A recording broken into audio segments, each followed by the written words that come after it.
the shape of you.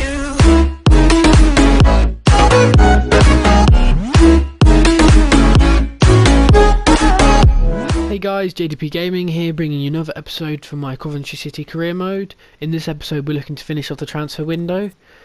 The episode also entails a match against Charlton, home, then we have Rochdale and Checker Trade Trophy. I've already expressed how I'm not interested in that trophy, so we'll be simming that game, and so we'll also be squeezing in the game against Port Vale. So let's crack on with the episode. To kick start things in this episode, we're doing a couple of, we're going to do training now. So let's load previous session as we always have done. Hopefully get some more growth. Stevenson's gone up an overall. He's 65 now. He's looking like a very good player. Then we also have some more stats going up for Kelly Evans and Harris. Advancing now to our next game. So I have in fact actually added a couple of players to my shortlist. I thought we were sort of lacking depth in a couple of our positions, and in some of the positions I thought, I'd still looking to do transfer business. So let's have a look. So I've added John Joe Kenny from Everton. He'd be basically my backup to Kelly Evans at right wing back. I know he's a right back, but yep, he also can play right wing back. So I think we'd only get him on loan for a season, and he'd just be backup. He wouldn't be my main. He wouldn't replace Kelly Evans, but in case Kelly Evans got tired or something, I just don't think Foley is able to sort of maintain that position. So I think John Joe Kenny could do a job for us as a backup right back. Also, I have Jacob Badeau of Aston Villa, recently transferred from Bury to Aston Villa in the January transfer window. He'd be literally another one just to come in. He can also, I believe, he can play at left back. Yep, so he'd literally be at left back, so sort of be back up to Stokes. We still have Haynes, and this is where I come into Andy Kellett, Reece James, and Harry Cipriano. So these would be a couple of players where I'd obviously maybe perhaps bring in so I do a sort of swap deal for Haynes. So Haynes goes out and one of these comes in, and they'd be between Andy Kellett, Reece James, and Harry Cipriano. So I'll go into further detail once I have the scout reports back. Whilst we wait for the scout reports to come back on those players I've just talked about, let's crack into this game against Charlton. So after that 4-1 demolishing of Bolton, I have not changed the lineup. Same team that faced Bolton plays this game. I want to keep the momentum going, and I feel like playing the same team is going to do that. Having a look at Charlton's lineup now, they've got a couple of good players to watch out for. So Lee Novak, I believe he's very tall, so they're probably going to get in a few crosses for him, but they've gone for a normal 4-4-2 formation. So far, not a lot's happened in this match, 25 minutes in. It's been a middle of the park battle. Got it on this near side now to Bevan. Pulls it back. Plays it in the middle to Rose. Passes it in the middle to Riley, who gets tackled. Kelly Evans to Bevan, who goes round two. Oh, he just gets tackled in the penalty box. Oh, they're playing it well now. Charlton on this near side. Rose having to come over and help in defence and help. Oh no, poor pass. They've now got it. Oh no, poor defending. Oh, good save by Gunn. Still in play though. Crosses it in again. Gunn collects it this time. Kelly Evans on this near side now. He's got the pace to keep going. Don't think the left back's going to match him. Oh, and he tackles it out for a corner. Riley whips one in. Can we get ahead to this? We can! And Appiah gets his second goal for us. What a header from the corner as well. Lovely goal. So far not a lot had happened in this match at all. So I think this is our first shot on goal and it's gone in. So what a shot this is indeed. Let's have a look at the goal again. So it whips in. Kwesi Appiah just manages to outjump his man and head it in. Charlton have a throw now, far up the pitch. Oh, we missed the ball. It gets whipped in. Oh my god, and we clear it. Shepherding him out here, and it goes out for a throw in, and that's the end of the first half. Lovely football by us. Didn't create many opportunities. I think we only created one, of which we took from the corner by this man. And otherwise it's looking good. We haven't been challenged at the back, and I think we can go on to win this game. I've done a couple of substitutions now at half time. I've brought off Chris Stokes at left back, put on Ryan Haynes, and I brought on Callum Riley in the middle for Ben Stevenson. Riley was looking a little bit tired, and Stevenson had a good game last game, so I thought, you know, he should come on earlier this time. Willis is now having to track over to the space where Haynes has left his position. Still space on this near side, been put up the top. Oh no! Oh, and the keeper's there to collect. Charlton have now got it, they're coming forward with the ball. They're being very attacking now, pushing lots of men up. Teixeira's a centre back and somehow he's up in the opposing third. We've got to win those tackles. Has a shot. Again, Gunn saves it over on this right hand side where there's space for Kelly Evans to run into. Jules in the middle to Jones. Oh, somehow. Oh, it's worked to Stevenson. Oh, and he's put it over the bar. Oh, too hard. As you can see, he's only had one save to make that keeper. Oh, Bevan's now bringing up the pitch. To Appiah. Nope. To Stevenson. Is it deflected for a corner? Nope, it doesn't matter. Full-time whistle's been blown and we've won the game 1-0. What a result. This just shows you how exciting the match really was. A 37th minute goal and then the miss at the 90th minute by Stevenson. What a game. The match facts also sort of speak for themselves. I mean, the possession was even. Only really 3 shots from both teams. We only had 1 on target, which was the goal.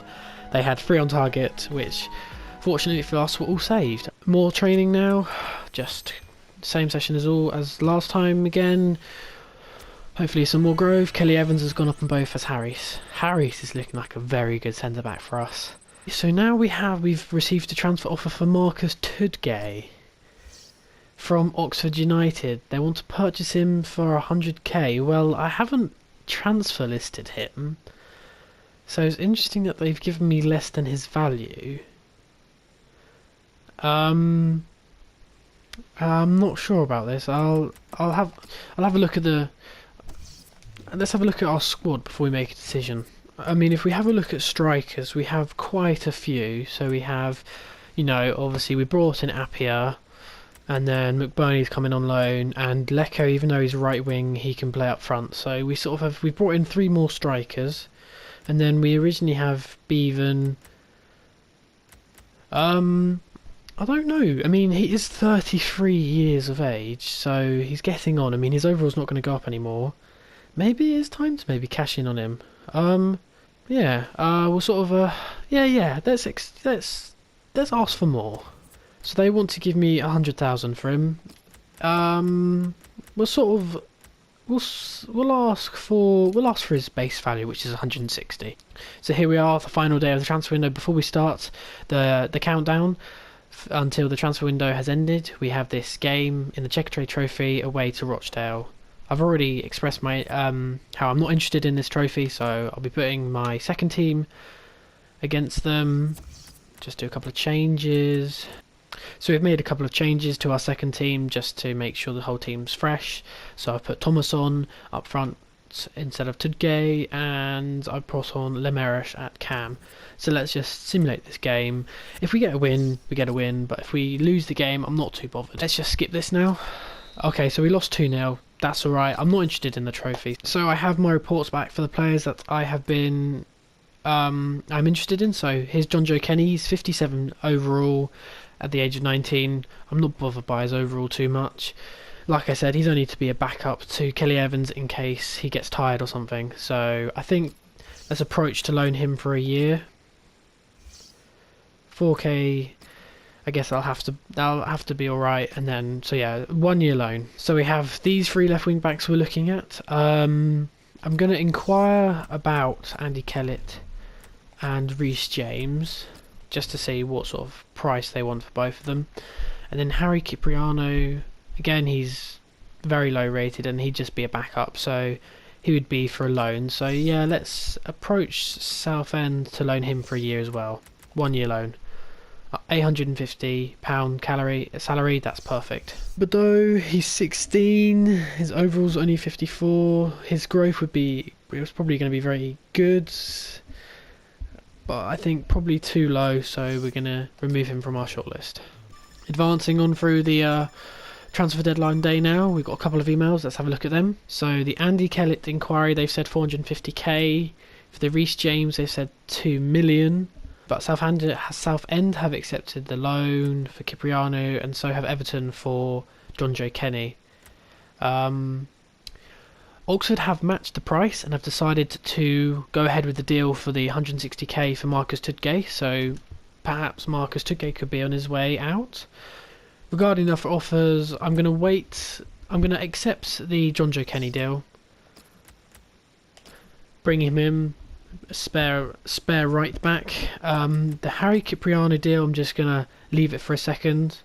So having a look at Reece James, he's got a very high salary, so I don't think we're going to be able to fund this deal even if we loaned him. I mean, he's a important first team squad role, so I don't think they're going to be prepared to loan him, and then we don't have the money to buy him, so unfortunately the Reece James deal is not going to happen. Andy Kellett, let's have a look at his wage. He's on a 4.3k salary. That could work. They want 450 for him.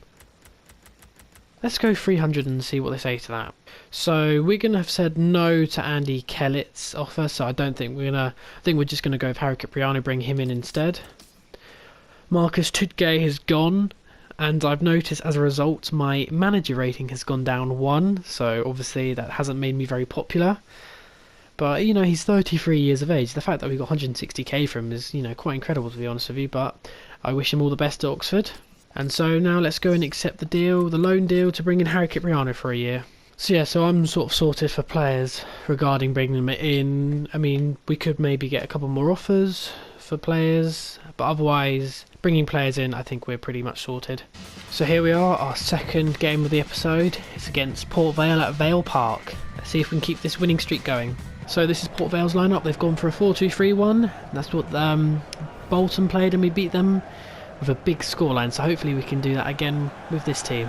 So let's have a look at our lineup again. It is unchanged once again. It's the same team that has played against Bolton and the win we got against Charlton, so I'm sticking with my guns and hopefully they will repay me with another win. Lovely from Harris, lovely defending.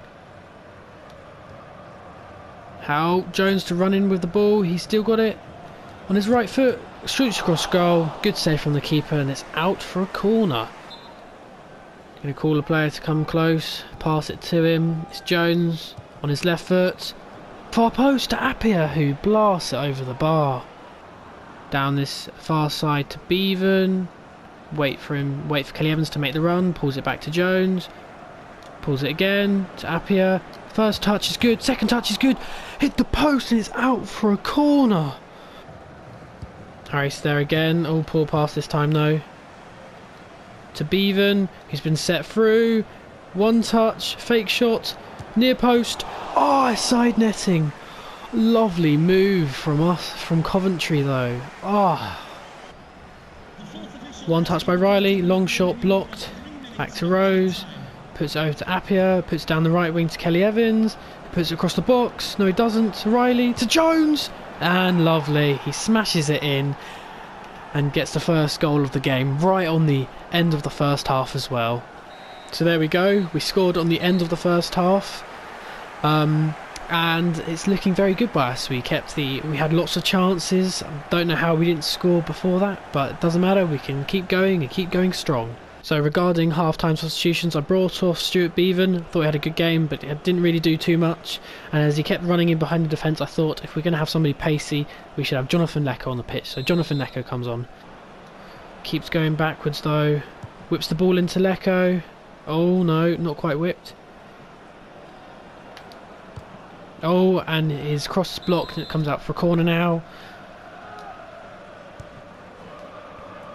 Willis to Kwesi Appiah, who smashes it home for the second goal of the game. What a goal it is indeed. Up to Jones, he's got the pace to get to it. He does indeed. Pulls it back, keeps going.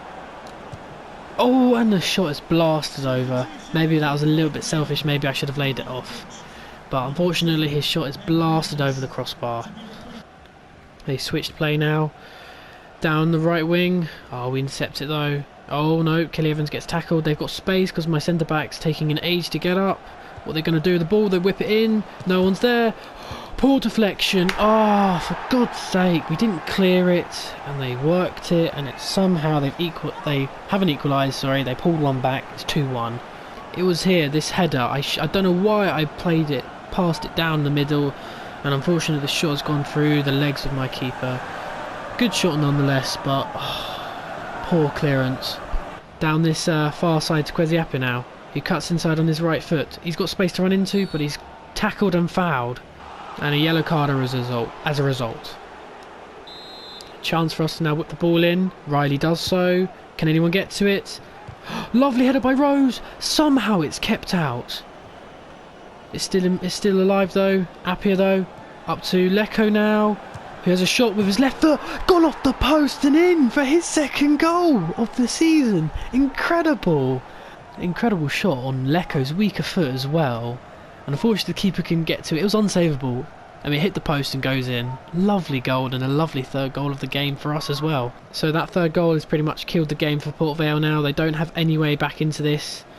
They have to score 2 now if they want to try and get a point. I think that's too much of a mountain to climb. I mean, they're going to push forward, which means we can always get them on the counter and get a fourth. Oh, poor defending. Oh, they've still got it on the edge of the box. Crosses it in. They've still got it. Oh, we couldn't clear it. Oh, and he's put it wide. Kelly Evans was dumped on the ground then, and the number 9 was left to have a shot, which fortunately for us he just puts wide. Rose intercepts it brilliantly. We've cleared it, and there we go. Oh, tense last few minutes of the match. But there you go. Final whistle's been blown. Third win on the trot. Good win, 3-1. So there we are, that's the end of the episode. Thank you all for watching. We're currently in 3rd place in League 1, 3 points behind the leaders, which is Shrewsbury. And that's wrapped up this episode. So again, thank you all for watching. If you liked the episode, then please leave a like and subscribe for more. Bye!